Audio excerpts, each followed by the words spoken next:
Welcome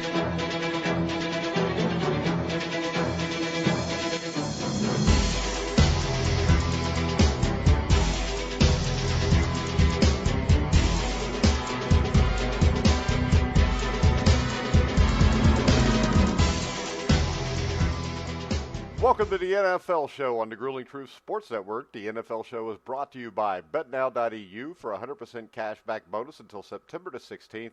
Make sure you go to BetNow.eu, use the promo code TRUTH100.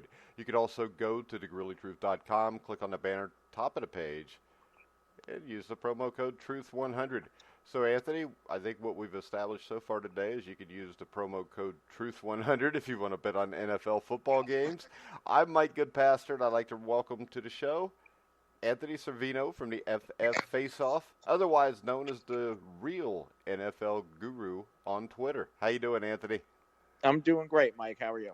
All right, and I want to tell people you can actually call in today if you want to make any comments. Phone number is 812-496-0852. It's our first try. Hopefully this works. If not, we'll fix it. Let's start off. We saw a bad football game last night. From the officials to the coaching to the quarterback play, it was just not a good night all the way around, I don't think, Anthony. No, and I was really looking forward to the game. It ended up, I don't know if it was good defense, bad offense, a little bit of both. Well, I think with the Bucs, it was good defense, and with the Panthers, it was bad offense or bad quarterback play.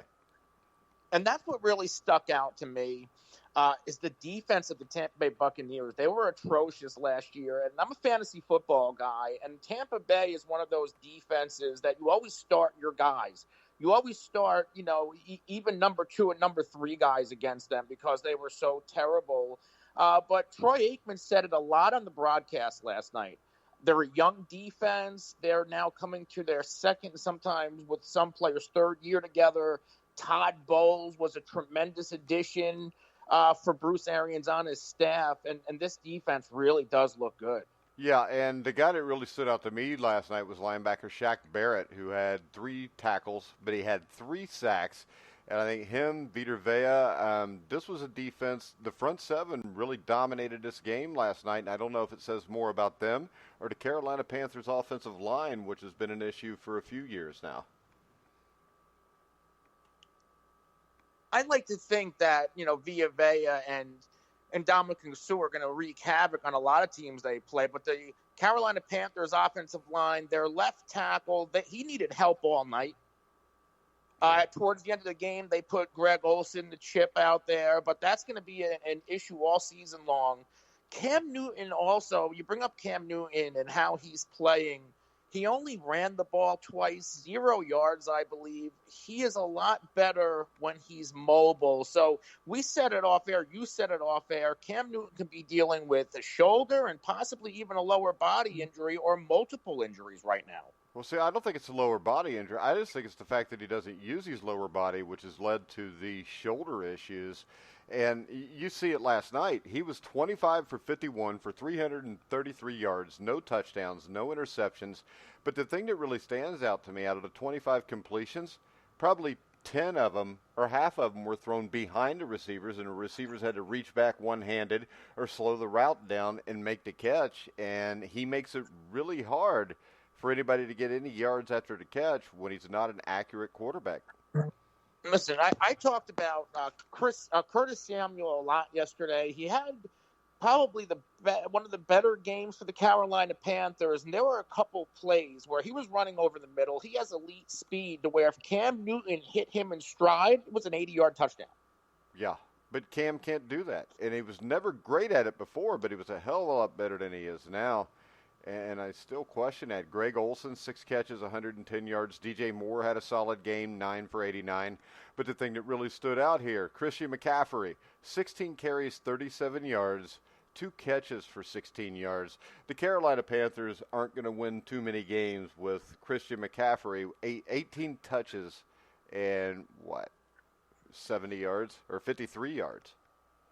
They abandoned the run.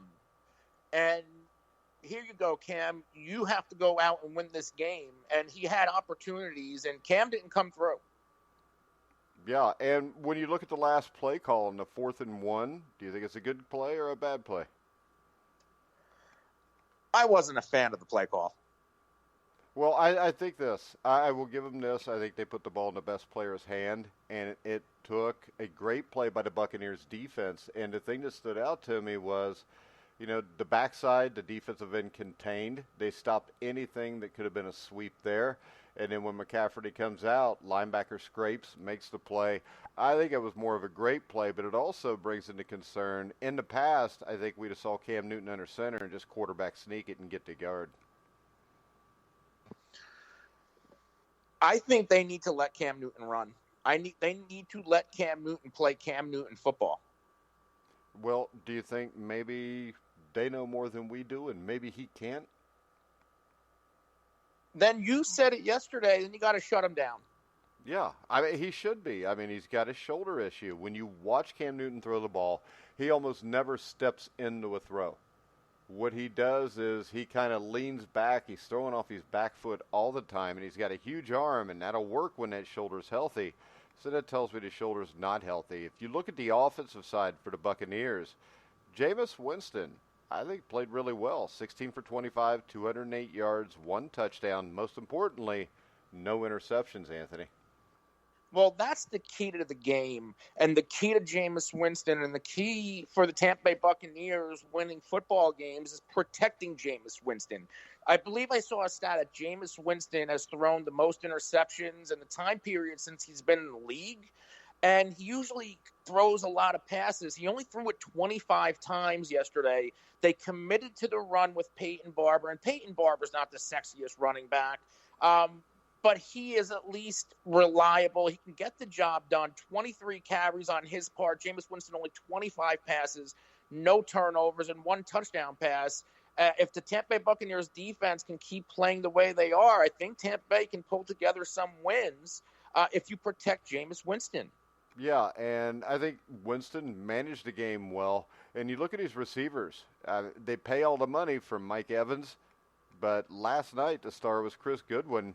8 receptions, 121 yards, Anthony. And when you're doing that, Mike Evans is going to start to break out. This is a team that may be able to make a little bit of noise in the long run as long as Winston can play within himself. I think Chris Godwin is just as talented as Mike Evans. I also believe both of these receivers have 90 to 100 catch upside if they're both healthy and this offense begins to click. Jameis Winston, all preseason, targeted Chris Godwin, and Chris Godwin never really had an opportunity to step into a starting role because of Adam Humphries and Deshaun Jackson. We're going to see that Chris Godwin is a star in this league. Yeah, and right now we've got a poll question up, which is Cam Newton done? And it's only been up for about 10 or 15 minutes, but the votes are coming in, and it's 73% say yes right now, Anthony. What would your take on this be? Let's pump the brakes a little bit on Cam Newton being done. That's really my take on it. Let's pump the brakes. Let's give it a couple more weeks. It's only 2 weeks. It's not like he plays a lot in the preseason. I don't know if I'm going to write Cam Newton off. Because in the past 3 seasons, in the first 2 games for the Carolina Panthers, Cam Newton doesn't play well. He just doesn't. He starts slow, especially in the first 2 games in each of the past 3 years. Look up the numbers. Well, I can say this. I don't have to pump the brakes because I said it at the end of last year. And I think something needs to be done drastically to help him. And let's face it, with his age, it's not like he's going to change the way he throws the ball. The other poll question, which you can respond to both of these at Grueling Truth on Twitter, is should Antonio Brown be allowed to play on Sunday versus the Miami Dolphins? So far, 65% say yes. What do you say, Anthony? He's not convicted of anything. The NFL... and I put this with Tyreek Hill, with a lot of it. It is up to the NFL, the NFLPA, and the league office in New York City to govern this. It is not up to the team. The team is going to put the players out there who can help them win. It is up to Roger Goodell. All right, so we're going to go ahead and go through this. I expect you to write this down, Anthony, because Matt Andrew-Scavage usually does on the NFL Pick'em Show. We're going to pick all the games straight up. We're going to talk about each game that's coming up this weekend. We'll save the Jets and Browns for Monday's show. But let's start off with the Baltimore Ravens and the Arizona Cardinals. And I think with this matchup against Arizona, following last week's game against Miami, I think the Ravens coach John Harbaugh needs to send a huge thank you card to the NFL offices in Park Avenue, because I think these are maybe the sport's two least talented rosters, and they get them in succession. Kyler Murray played really well in the fourth quarter against Detroit. Was that fourth quarter a fluke or a sign of things to come, Anthony? I think we are going to see very erratic play out of Kyler Murray for a little while. It's promising that he rallied the Cardinals back in the fourth quarter. And I don't know if this game on Sunday is going to be blown open by the Ravens. I actually like this matchup for both teams. I like the fact that Arizona, their defense isn't the greatest, but the Terrell Suggs and the Hicks additions, that's going to help them contain Mark Ingram and possibly force Lamar Jackson to play one-dimensional football a little bit. Yeah, I think this. So I think the Ravens blow this game out. Listen, the Ravens' offensive line is pretty damn good. Let's not overestimate Terrell Suggs and the impact that he's going to make, because he played against this offense of Lamar Jackson. He knows the Ravens. Yeah, he knows the Ravens, but he's also, you can know everything you want about somebody else, but if they have better players, you've got a problem. And I think the Cardinals' defense is going to be overmatched all over the place here. I mean, you're not just talking Mark Ingram running the ball. You got Gus Edwards, Justice Hill, Lamar Jackson. I think the offensive line's really good. And I think that they'll get one-on-one matchups with Mark Andrews and Hayden Hurst at tight end. And then you've got Marquise Brown, Miles Boykin, Willie Snead. I think this is a team that just has way too much talent for the Cardinals right now. I don't doubt that the Ravens will win the game. I just don't see a rout like last week. Well, I don't think we'll see too many routes this year like last week, unless the Miami Dolphins are playing in the game. Next up, I know a game is near and dear to your heart. We got the Cowboys and the Indians doing battle as the Cowboys will travel to, I guess it's called FedEx Field now, to battle the Washington Redskins. Any concern here as a Cowboys fan? This is a divisional matchup, and you got to figure Adrian Peterson's probably going to have a little bit of a chip on his shoulder.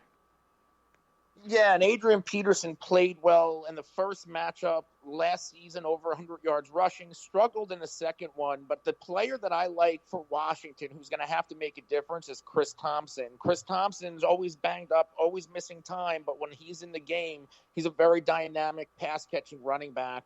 And it's going to be on Case Keenum to manage this game and try to keep the time of possession even in favor of the Washington Redskins.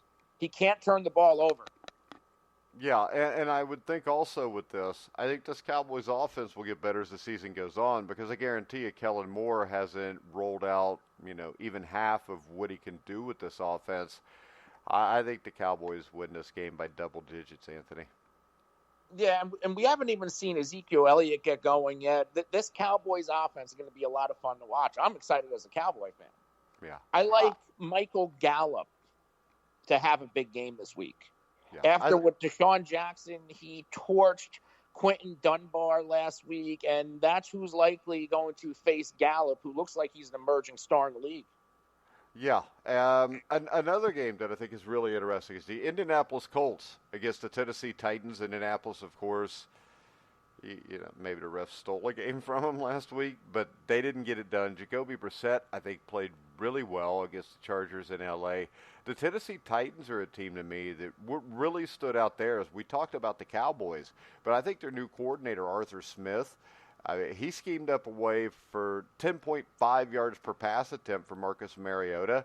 And the thing that really impressed me with their offense is how they don't really require a lot of difficult throws from Mariota. Delaney Walker I think is huge for this offense. A.J. Brown is an explosive element. I like the Titans in this game. I think the Colts are a good team, but I just think the Titans are a tough team. I think the Titans are going to be there all year long. Yeah, remember last year the Titans would manhandle winning teams and playoff teams, and I think that Mike Vrabel really coaches them well. They play for him. Jacoby Brissett on the other side, I think the Titans are going to have to pressure him, make him feel a little bit uncomfortable. He's still not used to being a starting NFL quarterback, and I think if Cameron Wake can have the type of game he had last week, then it's going to be a long day for the Colts. Yeah, and I don't know about a long day. I think it'll be a close game because I think the Colts probably have the better roster, but I just like how tough the Titans are. Next up, we've got probably the team that maybe looked the worst in winning a game last week, the Seattle Seahawks, traveling to a team that outside of the Miami Dolphins may have looked the worst, and that's the Pittsburgh Steelers. How much do you read into last week's game for the Steelers? I think this is going to be a must-win game for the Steelers. You know, they're at home. They got embarrassed, and they have the Seahawks and Russell Wilson coming to town, who almost lost the game to the Cincinnati Bengals. I think people expect both of these teams to play well in this season, but the Steelers, if anybody has to win this game, it has to be the Steelers. Yeah, they need to bounce back. Yeah, because you can't afford to go 0-2, especially when you're losing one of those games at home. Seattle, to me, the thing that interests me here is how bad their offensive line was against the Bengals. Now, I think the Bengals' defensive front is better than the Steelers, but the Steelers' defensive front's not bad.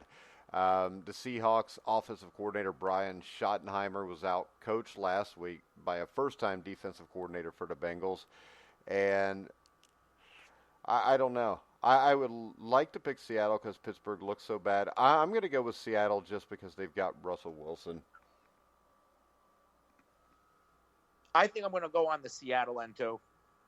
Yeah, I don't know why. I have no real good reason for it, but my real good reason for it is I think Russell Wilson's one of the elite quarterbacks in the NFL, and I think he can make the difference here. And I don't think what we saw in New England with Pittsburgh was an aberration, Anthony. Yeah, I think the Steelers are going to have a rough year because Antonio Brown, he's a clown, but he's still an elite talent, and I think he was a really big part, obviously a big part of their offense, and kind of made it go. Yeah. So next we go to New York, and it's not the Meadowlands anymore. See, that's the thing that gets me. I don't even realize they changed these names of these stadiums, but MetLife Stadium in East Rutherford, as Eli Manning, who has turned the ball over 20 times more than any other quarterback since 2013 and has lost more games, 24 since the start of the 2017 season, will try to keep the dogs off that are calling for Daniel Jones to be the starting quarterback in New York as they play the Buffalo Bills. And the Buffalo defense is extremely good. And the guy that stands out to me there, who's a rookie, is Ed Oliver, who from the University of Houston, who played great. And the Giants have some major issues when it comes to injuries. Yeah, the Giants have really no wide receivers. I believe Sterling Shepard's going to be out dealing with a concussion. So it's going to be Latimer and Fowler. Evan Ingram's going to have a busy day. But this is going to be trouble for Saquon Barkley. And fantasy, I kind of warn people, as great as Saquon Barkley is, the Giants' offense is probably going to be bad. And look how that affected David Johnson last season. The Buffalo Bills, on the other hand, you know, the way they're almost like the Titans a little bit. I like Sean McDermott. I think he's a tough coach. I think he coaches his team well. Josh Allen led the Bills from a 16-point deficit last week to beat the Jets. The Giants, they were abused by Dak Prescott and Dallas wide receiver. This is going to be a big game for John Brown. I just see a Bills blowout here. I don't know about a blowout. I think this is going to be a statement game for the Buffalo Bills. I don't know if they got enough offense to blow anybody out, but if it's anybody, it's the New York Giants defense. So I like the Bills too. Next up, we go to probably the most important game that's ever been played. The Cincinnati Bengals will host the San Francisco 49ers. The Bengals probably receive more love in losing in week one than any other team, which is a very Bengal thing to have happen. Still, I think with John Ross, I think he's a thing now. That speed, he's being used correctly. Sam Hubbard is leading a loaded defensive line. Geno Atkins, Carlos Dunlop. Andy Dalton's played really well. They play a 49ers team where Jimmy Garoppolo, even though our friend Matt Andrew Scavage is a Niner fan, keeps saying he played well. I just played along with him on the NFL Pick'em show. But the defense of Dee Ford and Nick Bosa directly set up 17 points in Tampa and actually scored 14 of those points. Jimmy G misfired often. And I would say this game, I'm going to take the Bengals. I think the Bengals defense can shut down the 49ers offense. I worry about rookie receiver Deebo Samuel maybe making a play. But Tevin Coleman's injury, I think, is big in this game. I'm going to go with the Bengals to beat the 49ers. You know, Joe Mixon, he's practicing today, but he's going to likely play since he's returned. I'm a Bengals guy. I like the Bengals all offseason long. They played well without A.J. Green. I think Zach Taylor is exactly what this team needed. John Ross, I've always been a John Ross fan, but I remember in his rookie year, I don't know if he was injured or he fumbled on a running play, and Marvin Lewis benched him. I don't think Marvin Lewis liked the kid at all. No. And Zach Taylor's really going to help his career. I like the Bengals to win this week. And I can't wait. A.J. Green's out of his walking boot. He'll be back sooner rather than later. When you think about John Ross, Tyler Boyd, Joe Mixon, Tyler Eifert, and A.J. Green in this, I can't wait to see what this Bengals offense is going to look like by midseason. Yeah, I think there's no doubt we're headed for a Bengals-Cowboys Super Bowl, Anthony. I don't know about that. Oh, you don't think the Cowboys can make it? All right, next up, the Detroit Lions will host the Los Angeles Chargers. The Chargers are now without Hunter Henry, Derwin James, Russell Okung, and Melvin Gordon. I think that makes this game really difficult to predict, Anthony. Yeah, the Chargers, in theory, they're used to playing with all of these significant injuries. They have the perennial injury bug to some of their stars, but I don't know. I just don't know if they can pull through. I don't know if Phillip Rivers can still get it done. Well, and my big concern here is the Lions' front seven is a lot deeper and a lot better than what it was a year ago. I think they'll create problems against the Chargers' offensive line because the Chargers are very weak at tackle. I actually like the Lions in a small upset here to beat the Chargers. I'm probably still going to lean with the Chargers here. I don't know if the Lions are quite there yet. You can't lean. You got to pick it. Okay, I'm going to go Chargers. Okay.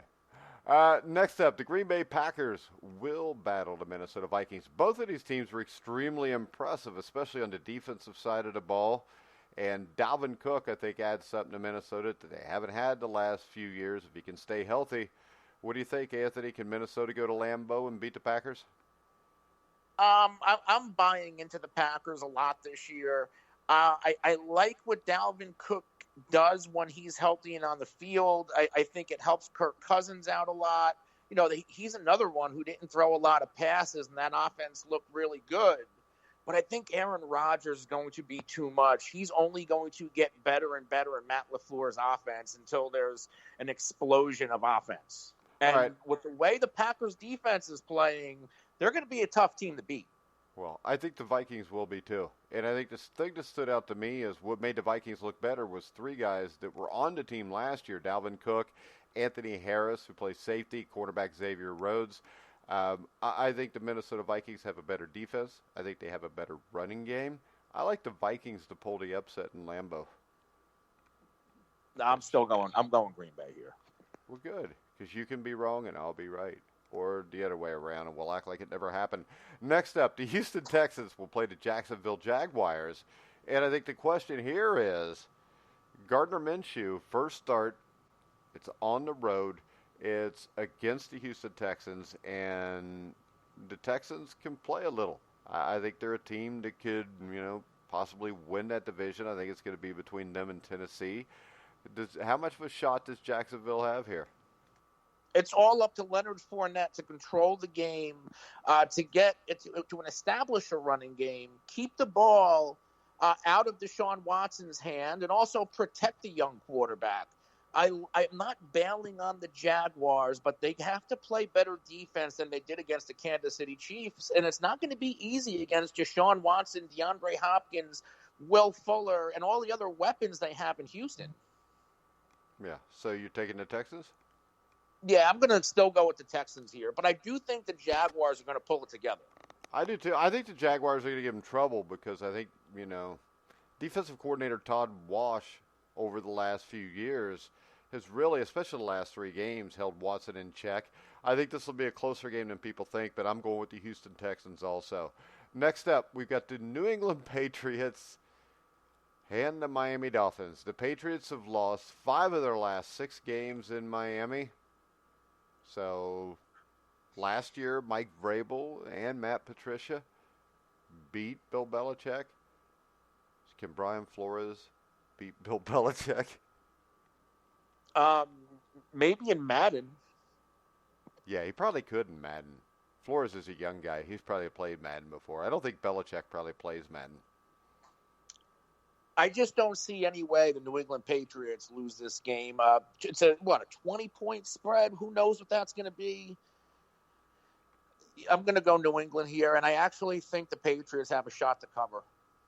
Yeah, I think they will cover. I mean, there's nothing we saw last week with the Dolphins that tells you cover, and then that brings us to the news of Minkah Fitzpatrick, who now is seeking a trade, and the Dolphins said they're going to do that for him. What's your take on Minkah Fitzpatrick and everything that's going on in Miami right now?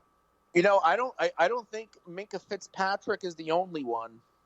I think a lot of these Dolphin players, they're going to want out of town because they don't want to tank. These guys have they want to make money. They want to play and hit their incentives. Yeah, but how if many you're of those Kenyon guys? Drake, why the hell Kenyon Drake, a very talented running back, always misused. He's in a contract year. Trade him. He doesn't want to be there. Well, the Dolphins, if they trade all these guys and get some more number 1 and number 2 picks, but the problem is their front office has shown that they're not able to really deal with that very well. So I don't know if that really helps either. But your Dallas Cowboys, 1989 made the one big trade. Maybe the Miami Dolphins a few years from now, everybody's sitting around talking about the time that, they tanked the season and got 57 draft picks, and now they're in the Super Bowl 5 years later. I mean, they got to try something. Yeah, well, I don't know. Hopefully they can draft well. The Kansas City Chiefs will travel to Oakland, Alameda County Coliseum. Still the same place as when I was little, so I like that place. They'll battle the Oakland Raiders, and the Raiders didn't look great, didn't look bad. They beat the Denver Broncos in their first game. The Chiefs, of course, with their offense, the question is, what's missing Tyreek Hill due to their offense for at least this game, Anthony? I don't think they're going to skip a beat, and they showed that last week against a very talented Jaguars defense. Sammy Watkins, I think, he is a wide receiver 1 from earlier in his career, so it's not like he's going to make a huge adjustment. They also have Mecole Hardman, the young rookie, played a lot of snaps, didn't do anything, didn't catch any targets. I don't even know if he was targeted last week. I think we're going to see Mecole Hardman get unleashed a little bit. Yeah, and I think that the Raiders came out that high of Monday, but then you get to come down on Wednesday where you find out Jonathan Abram was declared out for the year. My problem here is this. I think the Raiders will be able to score points. I think they might be able to score high 20s or low 30s, but it's not going to be enough against this Kansas City Chief offense because I just don't think there's enough for the Raiders on defense that even without Tyreek Hill that they can slow down the Watkinses and the Kelseys and the LaShawn McCoys. There's just too much. The Chiefs will get off to an early lead. I think the Raiders will score some points, but it'll be all garbage time. Yeah, I think this will be similar to Jacksonville where you'll get like a 40-26, 45-28 game. And I don't think it'll all be garbage time because I don't think the Chiefs' defense is very good. And when we talk about Super Bowl teams, right now, unless you get a lot of injuries in New England, that defense is going to be what keeps Kansas City from going to the Super Bowl again, I think. Yeah, no arguments there. All right, next up, we got a rematch of what did they call that game last year in the NFC Championship? Refgate or something. The LA Rams will host the New Orleans Saints in a rematch of that game from last year in the NFC Championship game. I really like the Saints here. I think the Saints are going to get their revenge, and they're going to do it in L.A., Anthony. I like the Rams in this one. It's the Rams. They're at home. I think they want to show the Saints that we deserve to go to the Super Bowl. You had a chance to put us away and win that game, and you didn't. I think the Rams could win this game by a big margin. Not a big margin, but I think it's not going to be a 1 or 2 point game. I think the Rams could possibly win by 7 to 10 points. Well, I can see the Rams really handing it to the Saints. I can see that too, but I'm never going to pick Jared Goff over Drew Brees. I know this is a team game, and the part that worries me here about the Saints is they struggled to stop an old Carlos Hyde and Duke Johnson at home. Slowing down Todd Gurley and Malcolm Brown on the road is going to be a lot to ask. So and that game was played last year with no Cooper Kupp, and Cooper Kupp looks fine. He doesn't look like he's dealing with any repercussions from his ACL injury. Yeah, I'm just going with Drew Brees and Sean Payton. I like the quarterback-coach combination better.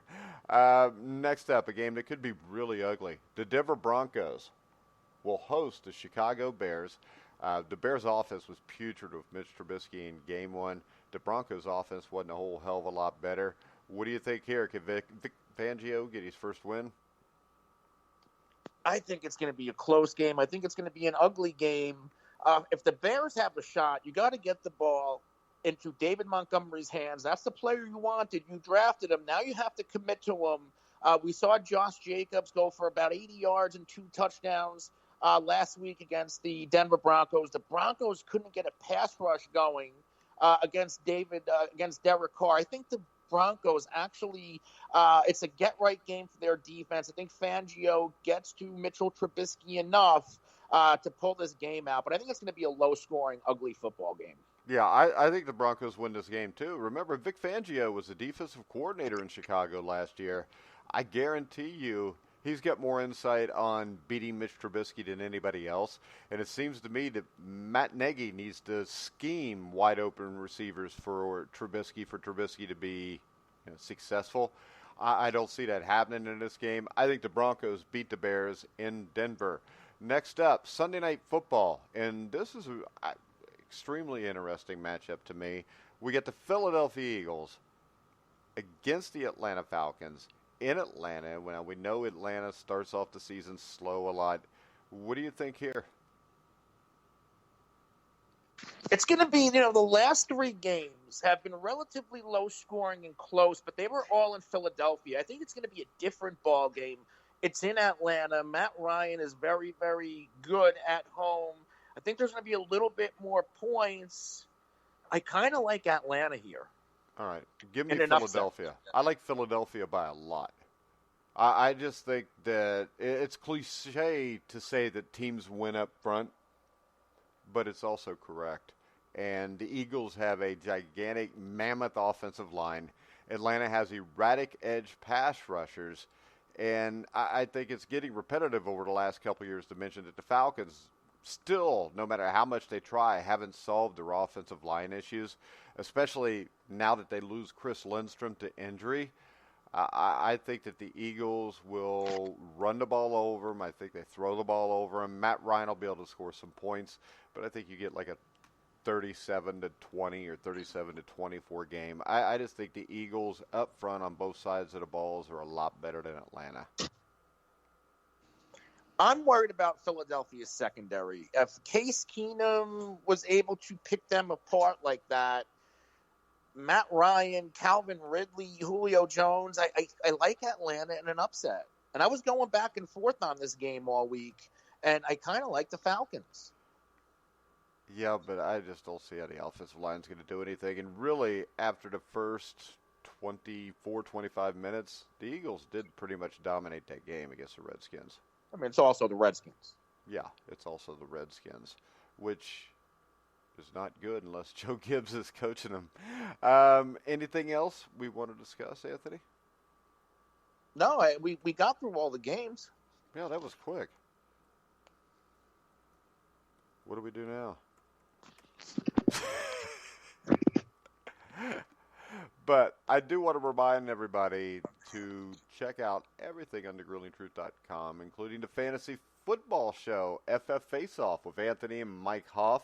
You want to tell us a little bit about that? And I think we posted a show from you yesterday, didn't we? Yeah, you did. You can find our latest show on The Grueling Truth. We will be going live today to finish previewing all of the games on the Week 2 slate from a fantasy football and a little bit of a gambling perspective. And you can see that on Twitch, YouTube, Facebook Live. You can follow us on Twitter follow me at The Real NFL Guru. Follow the show at the FF Face Off. They're always fun shows with me and Mike. All right, so let's give us this. For a little taste, give us a couple fantasy sleepers for this week. Couple of fantasy sleepers for this week. I actually just wrote my article. I mentioned Josh Allen before. I think Josh Allen has a potential to finish as a top 10 fantasy quarterback this week. I also like John Brown a lot. He had 10 targets last week against the Jets, broke a 38-yard touchdown to put the Bills over the top. And I think John Brown has the potential to have a huge game against the New York Giants. I like Michael Gallup a lot against Quentin Dunbar. How about this one? You got to let me give you one, because I don't play fantasy football, but I would go with Tyler Lockett from Seattle against Pittsburgh, because the Pittsburgh secondary is still atrocious. Yeah, you can start Lockett. I don't know if I consider him a sleeper. He's their number one wide receiver. Yeah, but nobody knows about him. But this could be, John Ross. John Ross had a monster game. I think, John Ross is only being started in like 9% of leagues at ESPN. And I think John Ross can have another big game against San Francisco. Yeah, and I think Ross is a guy a few weeks from now, it'll be a lot more than 9%. But hopefully for me it will be. So who would you sit in week 2? Who would I sit in week 2? It sounds crazy to say. I don't like Dante Moncrief. I wasn't high on Dante Moncrief all offseason, and people thought he would just step in and be that number 2 receiver and everything would be fine in Pittsburgh. But, Moncrief got a ton of targets and dropped a bunch of passes and looks like Dante Moncrief of old. Anybody else? Because, what did I say? Start him or sit him? I get confused. Sit him. I think I would sit Adrian Peterson against Dallas. And actually, if we're going to go with a Redskins running back, I like Chris Thompson. Sit Mitchell Trubisky. Yeah, you can't start Trubisky in fantasy right now. No, you can't start Trubisky in the NFL right now. And the Chicago Bears, until they realize it, are going to have a bad season, I think. Because now everybody's got film on him. Last year, I think they just got lucky with a great defense. But, all right, guys, we will be back on Monday where we will recap all of Sunday and Sunday night's games. And we will preview the Monday night matchup between the Cleveland Browns and the New York Jets. And it looks like Le'Veon Bell has been cleared to practice on Saturday, which is good news for the Jets, Anthony. Yeah, Bell is going to be good to go.